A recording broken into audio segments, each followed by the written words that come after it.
Friends नमस्कार सांग माने तो फ्रेंड्स देखंतु आसीगला ग्रामीण बैंक रे बंपर भर्ती 2024 जोंथरे सबु जिल्ला पई किराणी भर्ती रे नियुक्ति रहिछि। ओडिसा रो समस्त जिल्ला रो उभय पुरुष और महिला माने एथिरे नियुक्ति पई निज निज जिल्ला रे नियुक्ति पाई परिबे। देखि परथबे एथिरे टोटल 5000 रु भी अधिक पदवी पई नियुक्ति रही अछि। जदि आपण माने एथिरे नियुक्ति पाउछन्ती तेबे पर मंथ 45000 पर्यंत दरमा पाई परिबे।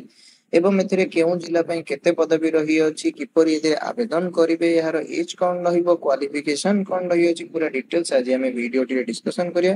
तो चलंतु देरी न करी देखिनबा कोन रही यार फुल अपडेट। तो फ्रेंड देखंतु ए नोटिफिकेशन टी आपनकर ग्रामीण बैंक तरफ रु नोटिस आउट करा जायछि। ऑर्गेनाइजेशन नेम टी कोन रहिछि ना आपनकर आईबीपीएस ठीक अछि। आपनकर आईबीपीएस ऑर्गेनाइजेशन तरफ रु ग्रामीण बैंक न्यू रिक्रूटमेंट 2024 पई पोस्ट गुड को आउट करा जायछि। जॉब टाइप टी पिला मन देखंतु आपनकर परमानेंट जॉब रहिबो कैटेगरी आपनकर गवर्नमेंट जॉब रहिबो ठीक अछि। एति पई देखंतु आपनकर पोस्ट कोड रहिबो ना आपनकर क्लर्क एवं ऑफिसर स्केल 1 पई आपनकर पोस्ट रहिबो ठीक अछि। एप्लीकेशन मोड पिला मन देखंतु आपनकर संपूर्ण ऑनलाइन मोड रहिबो निज मोबाइल माध्यम रे चाहेले आपन माने आवेदन करि परिबे। टोटल पोस्ट देखंतु 5000 रु भी अधिक पोस्ट पॉइंट आपनकर वैकेंसी रही अछि। देखंतु एति पई को माने आवेदन करि परिबे हु कैन अप्लाई ना ऑल इंडिया कैंडिडेट एति पई आवेदन करि परिबे। हमर ओडिसा रो पिला माने मध्ये जॉब टी पई आवेदन करि परिबे। निज निज जिल्ला रे आपन मानकर पोस्टिंग रहिबो ठीक अछि। जॉब लोकेशन देखंतु आपनकर ऑल इंडिया रहिबो ठीक अछि। एक्रॉस इंडिया रहिबो निज निज स्टेट रे एवं निज निज जिल्ला रे थिबा ग्रामीण बैंक रे आपन मानकर नियुक्ति रहिबो। लेकिन देखंतु जहार लास्ट डेट आपनकर 2024 रहिछि तो आपनकर जून मंथ रे ही यार एप्लीकेशन डेट टी ऑनलाइन हे जिवो। तो आपन माने किपरि इतरे आवेदन करबे तार फुल प्रोसेस टी मो वीडियो शेष रे जणाई देबी ठीक अछि। जदि आपन माने इतरे आवेदन करे पे इंटरेस्ट रखुछन्ती तो वीडियो टी को शेष पर्यंत देखि नियंतु। जेंडर रे देखंतु पहिले माने both male and female job T पई आवेदन करि परिबे। तापर देखंतु पहिले माने आपनकर क्वालिफिकेशन कोन रहिछि। जदि आपन माने ग्रेजुएशन कंप्लीट करथिबे किबा बैचलर डिग्री जदि आपन माने कंप्लीट करथिबे तेबे आपण पोस्ट गुडी पई आवेदन करि परिबे ठीक अछि। एति पई आपनकर एज लिमिट केते रहउछि ना जदि आपनकर मिनिमम 20 इयर्स हेतिबो एवं मैक्सिमम 32 इयर्स हेतिबो तेबे आपण जॉब गुडी पई आवेदन करि परिबे।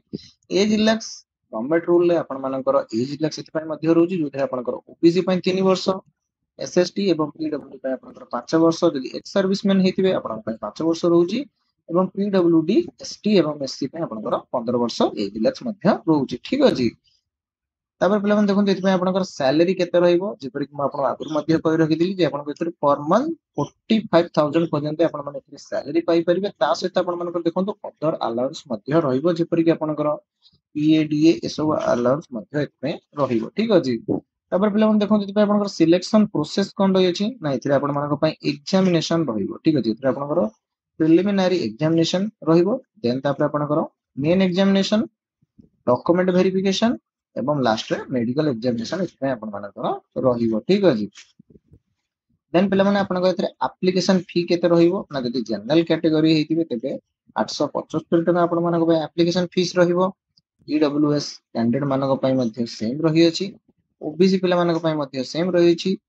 देन आपनकर जो एसटी एवं एसटी कैटेगरी जो पिला माने रहिले एसएसटी पिला माने मानक पय 175 टका एप्लीकेशन फीस रही अछि ठीक अछि। देन पिला माने देखंतु आपण मानकर डॉक्यूमेंट कोन कोन रिक्वायर्ड रहिबो जेतले आपण माने आवेदन करबे सेति पय आपनकर डॉक्यूमेंट कोन रिक्वायर्ड अछि ना आपनकर ऑल क्वालिफिकेशन सर्टिफिकेट देन आपनकर certificate indicating the date of birth जोटा आपनकर मैट्रिक सर्टिफिकेट एचएलसी सर्टिफिकेट ठीक अछि। आपनकर passport size photo Aadhaar card ठीक अछि। आधार कार्ड पैन कार्ड ई सब डॉक्यूमेंट आपण मानकर रिक्वायर्ड रहिबो। जदि आपण मानकर केउठार जदि एक्सपीरियंस रहिछि देन आपण एक्सपीरियंस सर्टिफिकेट मध्ये देई परिबे। तो इंपोर्टेंट डेट देखंतु पिला माने आपण मानकर केबे ठारू रहिछि ना आपनकर जून 1 रु यार अप्लाई डेट स्टार्ट हे जिवो जहार लास्ट डेट आपण मानकर 28 जून रहिछि ठीक अछि। तो जदि आपण माने आवेदन करिया पे इंटरेस्ट रखुछन्ती तो आपण मानकर 1 जून नु ही ऑनलाइन हे जिवो तो आपण माने जाई आवेदन करि परिबे ठीक अछि। फ्रेंड्स या तो तिला जॉब टीरो फुल डिटेल्स तो चलंतु एबे देखबे एथरे आपण माने अप्लाई किपरि करिवे यार अप्लाई प्रोसेस कोन नै अछि ठीक अछि। तो फ्रेंड देखंतु प्रथमे आपण को विजिट करियर अछि आईबीपीएस रो ऑफिशियल साइट जहाँ कि आपन रही ibps.in जार ऑफिशियल लिंक म हमर टेलीग्राम चैनल ले मध्ये दे देम एवं वीडियो रो डिस्क्रिप्शन में मध्ये आपन माने मिलथिबो आपन माने सेट जे मध्ये चेक करि परिबो ठीक अछि। तो पहिले मन देखंतु जेपर कि म आपन माने कहिली जे यार अप्लाई डेट टी आपन मानकर 1 जून स्टार्ट हे जिवो ठीक अछि। जेबे आपनकर एप्लीकेशन डेट टी स्टार्ट रहिबो सेबे आपन मानकर एठारे अप्लाई ऑनलाइन रो एक फॉर्म भी ओपन हे जिवो तो आपन माने सेठी जे मध्ये आवेदन करि परिबे ठीक अछि। एवं आपन माने एठारे कैरियर ऑप्शन ने मध्ये जाई चेक करि परिबे ठीक अछि। तो एठारे आपनको पूरा डिटेल्स मिल जाउ। तो पिला देखु एठी 28 मे रे आपण मानकर एक रिक्रुटमेंट नोटिस आसीतिला जहा आपनको एठी देखिबा पय मिल जिवो।